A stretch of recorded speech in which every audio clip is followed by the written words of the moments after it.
Many of you have commented how much Meghan Markle cosplays Wallis Simpson, so I've decided to look into it. I've gone down several rabbit holes, and I found an article I want to talk about: a royal exile, a tropical mansion dismissed as a shack, and how much this connects to Meghan and also to narcissism. So let's go through this article and see what parallels we can draw.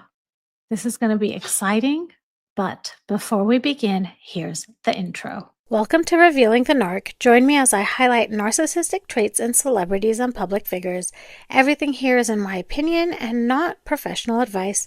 If you enjoy the analysis, please like and subscribe. A couple of weeks ago, I made a video summarizing things that happened at the 2022 Platinum Jubilee, and a lot of you made me aware that the outfit Meghan was wearing that day was similar to one that Wallis Simpson had worn previously. And this got me down a rabbit hole, learning more and more about Wallis Simpson. I want to know why Meghan does this. And in order to understand that, I need to know a little bit more about Wallis Simpson. Well, look how serendipitous it is that last week I got a subscription to the Daily Mail, and there was an article released about Wallis Simpson today in it. So let's talk about it, see if we can draw any comparisons or any similarities to Megan. And I want to tell you, I'm learning about this myself for the first time. So it's exciting, and thank you for joining me on this journey. The article is titled "The Shocking Reason Wallis Simpson and King Edward VIII Spend World War II Exiled in the Bahamas." Before we continue, what I've been noticing is that it used to be that Wallis Simpson was always painted in this negative light. The things I'm reading since then, or that have been published more recently, are really putting her in a more favorable light. So it's just something to think about as we're reading through this article.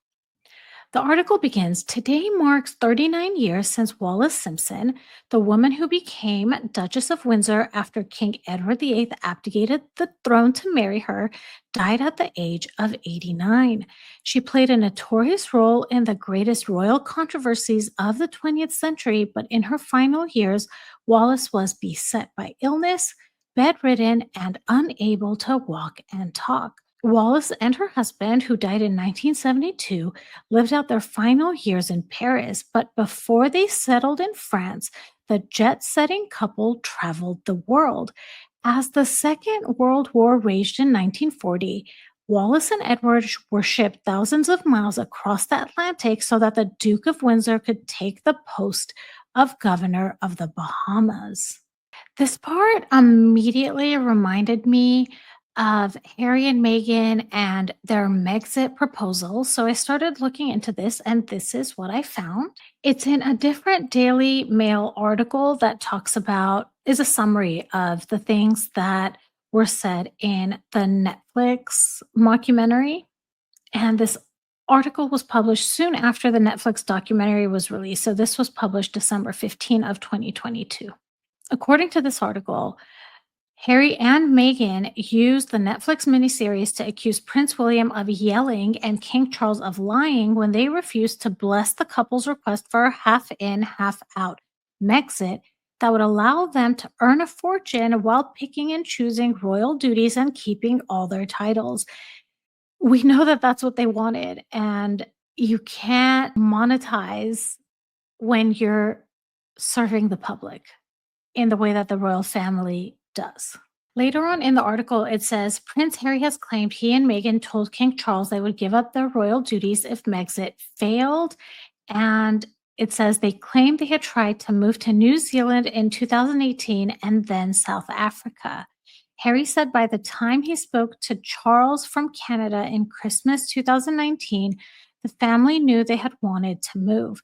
From what I remember, Canada was also one of the proposals they made, that they would move to Canada and do the half in, half out. I notice a couple of parallels here. The first is that both couples propose distance but not disconnection. Wallace and Edward didn't step away voluntarily. They were sent to the Bahamas, and it was like a geographic exile, but under royal branding. And Harry and Meghan, they offered something similar to that, their own version of that, pitching Commonwealth based countries and a partially working royal model where they'd be doing service from afar. In both cases, the couples didn't want to let go of the royal brand, they wanted to redefine it. They wanted to restructure it so that it suited them and not the monarchy. I'm curious to know what you all think about this. If you see any other parallels here, let me know. Please drop it in the comments. Let's continue reading the article. It says, instead of spending the war in London alongside the rest of the royal family with German, I don't want to say that word because it might get flagged by YouTube, showering the capital every night, Wallace and Edward enjoyed the sun kissed shores of the Caribbean. Wow, I see parallels here too, in that both couples physically left these locations and the royal family were faced with issues that they dealt with independently. And in the case of the 1940s, it was World War II. And in the case that we experienced, it's that two members of the royal family were diagnosed with cancer and were fighting that battle. Let's I want to explore this actually a little bit more. I'm kind of thinking out loud. So when we think of World War II and what life was like for the Queen Mother, King George VI, and the young Princess Elizabeth and Princess Margaret, they didn't run, right? They stayed and they stood tall.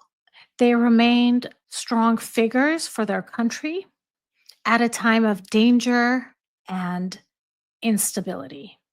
Meanwhile, Wallace and Edward are thousands of miles away in luxury, and we're going to get into how unappreciative they were of this in a little bit in the article. The Now let's look at the royal family's modern battle.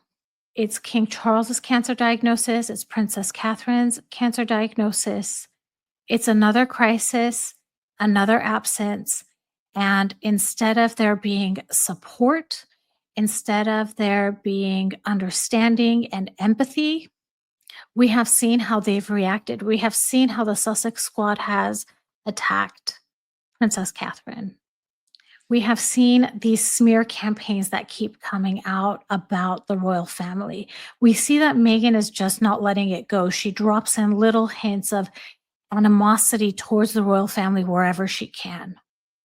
And I think maybe the way we can summarize this is whether it's a war or a diagnosis, crisis reveals who's there for duty and who's there for photo ops. Let's continue the article. But despite their picturesque surroundings and year round sunshine, Wallace and Edward's time in Nassau was far from happy. Wallace despised living in the tropical paradise so much that she referred to it as St. Helena, the barren rock in the Atlantic where Napoleon was banished in the 19th century. And the Duchess of Windsor dubbed the house the couple stayed in as a shack by the sea. Wait till I show you the house, you guys. Like, unbelievable. This immediately reminded me of two things. The first is when they were saying that Harry and Meghan would complain that they didn't live in the palace, they were palace adjacent. How unappreciative. I just can't with these two. And the other thing it reminded me of was their visit to South Africa. And I'm going to share with you another quick article. This article was in the Express UK and it's titled Meghan Markle told to never set foot here again as angry South Africans fume at the Duchess. This was published in August of 2022. It's interesting to me that it took about 3 years for this article to be published compared to when the event happened in 2019. I'm not sure why exactly it is. I've noticed that a lot of these publications will reference something that happened so many years ago. I don't know why they do that. Maybe it's a slow news day. I'm not sure. But let's get to the portion of the article that I want to highlight. So, this was all said in her Archetypes podcast. And I would play you the audio, but I played some audio of Megan speaking yesterday, and you all, well, I think you need a break from hearing her voice. So I'm not going to do that to you today. But this article says that Megan said, the moment we landed, we had to drop him off at this housing unit that they had us staying in. He was going to get ready to go down for his nap. We immediately went to an official engagement in this township called Nyanga. Sorry if I pronounce it wrong. And there was this moment where I'm standing on a tree stump and I'm giving a speech to women and girls. And we finish the engagement. We get in the car and they say there's been a fire at the residence. The Duchess went on saying her son had not been harmed as he was not in the room, thanks to his nanny, Lauren, who had taken the tot downstairs with her for a snack. She continued, there was no smoke detector. Someone just happened to smell the smoke in the hallway, went in, and fire extinguished. And towards the end of the article, it says the description of the residence as a housing unit appears to be one of the reasons why some South Africans have taken to Twitter and contributed to get the hashtag. I'm not going to say it because I think it's an offensive term. It says it's an offensive term, meaning go away trending. One Twitter user named Justine Fairground wrote, Megan, you may fool Americans, celeb friends, social media minions, but you can't fool Africans. You've shown us who you are. When you try to rip the royal family, you forget about who you offend on the way. That's deep, right? So deep.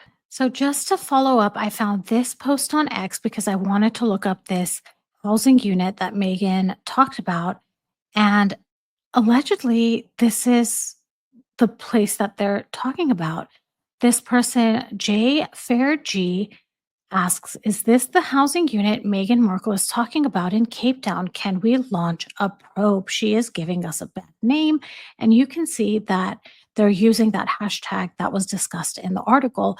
And actually, I just connected the dots. I realized why that article I just showed you was released in August of 2022. It's because Megan told this story on her podcast. So dots connected. Now I know why. I also find it very telling that Wallis compares herself to Napoleon.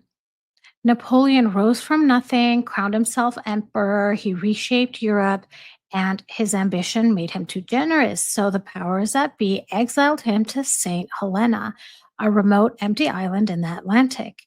Wallis's comparison actually shows potential narcissistic grandiosity. If not narcissistic, definitely grandiose thoughts, right? Because she's effectively saying that she felt banished, not relocated. She believed she was worth more than the world gave her, and she saw herself as a legend misunderstood, much like Napoleon himself. She wasn't just complaining, she was crafting a legacy narrative, one where she was punished not for wrongdoing, but for greatness. And actually, this grandiosity, this self centered grandiosity, is something that's similar between Napoleon and Wallis. Essentially, they both thought that their downfall wasn't failure, it was betrayal. Wallis calling the Bahamas St. Helena, it seems like it's a performance of suffering, something we see Megan also do all the time. So I see another connection here as well. Let's talk about another interesting connection to Napoleon. So, Napoleon was first exiled to Elba in 1814 after his abdication. And while he was there, he was planning his return to France. He ended up escaping Elba, returned to France, regained power, and he was defeated again and exiled to St. Helena, where he died.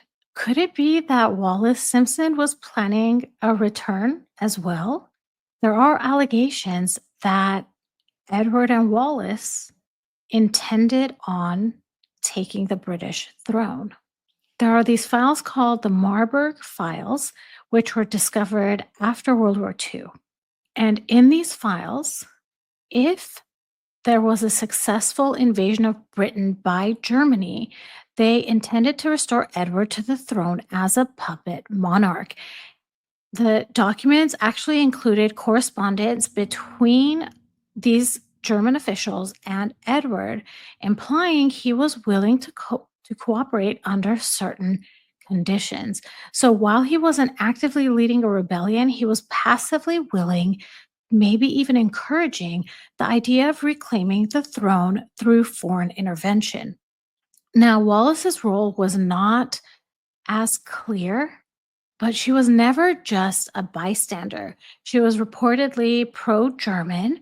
She accompanied Edward on a controversial visit to Germany in 1937, and she allegedly continued to refer to Edward as the king long after the abdication. Many historians believe that she and Edward saw their exile as temporarily, that either the monarchy would collapse or history would vindicate them. Do you all see another connection here? Because I remember that allegedly Megan has said something about a plane crash that I do not want to repeat because it's absolutely disgusting. But I can definitely see connections, whether subconscious or conscious on Megan's part, between herself and Wallace. Okay, let's continue the article. Okay, everyone. So this is the shack by the sea. If I could just have a corner bedroom, like, that would be enough for me. Um, yeah, yeah. Just give me a corner bedroom here, and I'll be fine. The article continues, this so called shack was in fact the sprawling 15,000 square foot Sigrist House, which was given to the couple while their official residence government house was renovated. Are you kidding me? So, this was temporary lodging. It sounds like Megan again. Whenever I record these videos, a lot of times I get inspired by a thought. So, I'll go and I'll do research on it. So, I had to research this like parallel between having this amazing, luxurious thing and not appreciating it. And if there's any connection to that and narcissism, it's essentially a devaluation of luxury and narcissistic ingratitude. Even when given something objectively beautiful, historic, and privileged, it's never enough. Wallace wasn't living in poverty. She was living in literal grandeur. But because it wasn't her preferred setting, because it didn't feel like a queen's court, she rejected it. This is very similar to how Meghan felt about not caught being too small, even though it was on royal ground, even though she didn't pay rent on it, she didn't pay mortgage, she didn't, even though everything was taken care of, it wasn't enough. And she allegedly criticized Frogmore Cottage. She allegedly criticized Frogmore Cottage despite it being renovated at great taxpayer expense. She famously said, I didn't know I wasn't going to be paid about royal work, which is another example of misaligned expectations with status. This is about image not matching the fantasy, and therefore it is seen as an insult. This can also be related back to narcissistic entitlement. Wallace calling a 15,000 square foot estate a shack and is temporary housing, by the way. It's delusional minimization to maintain a victim narrative. It's the narcissistic need to say, I deserve more, and because I didn't get exactly what I wanted, I've been wronged. Meghan often framed her royal experience not as privileged but oppressive, even while wearing couture and attending royal events globally. She spent $1 million, I believe it's $1 million, on wardrobe during her first year as a working royal. So, between Wallis and Meghan, both have reframed privilege as punishment to protect a self image that demands elevation and martyrdom simultaneously. It seems like they both weaponize this unhappy royal narrative. I was in paradise, but I suffered. I had status, but I was silent. I had everything, but it wasn't the right everything. This is how narcissists flip reality. They redefine comfort as confinement and service as suppression. Let's continue the article. It was a bizarre posting, meaning them living in the Bahamas, for a member of the royal family, even for one who had been effectively ostracized, but it served a purpose with Britain at war with Germany, a regime many believe that Wallis and Edward were sympathetic towards. And we talked about this a little earlier in this video. Winston Churchill had good reason to be concerned about the couple's political leanings. So it seems being sent to the Bahamas was strategic. Skipping ahead a little bit in the article, it says so it served a purpose to put a literal ocean between the couple and the United Kingdom as a precaution. The article then says, however, despite being over 4,000 miles away, they still caused controversy. Wallis was blasted by the press for a spending spree in the United States at a time when Brits endured rationing and constant bombings. This also sounds like Meghan, too, right? Selling $14 jam. And it was effectively a lot of the criticism with Love Meghan that egg prices are so high and food is so expensive. It was just a very insensitive show to put out during this time of economic hardship. The article continues. Edward also reportedly told a journalist at the time it would be a tragic thing for the world if, and I'm not going to read the name because I don't know what gets flagged, if this person was overthrown. At the end of the war, King George and the government's suspicions were vindicated when American diplomats uncovered files buried in the forest near Marburg Castle, including around 60 documents that appear to contain correspondence between the Duke of Windsor and Germany, and this word Germany, and I believe that word gets flagged too, so I'm not going to say it. So, wow. I've learned a lot in just this short article and doing research while I'm reading. I'm curious to know what you all think about this, how you all feel about it. I would love to hear about it in the comments. If this was interesting to you, please like and subscribe. Hit that notification bell so you'll know every time I drop a new video. I want to thank you all so much for listening, and I'll talk to you all soon. Bye, everybody.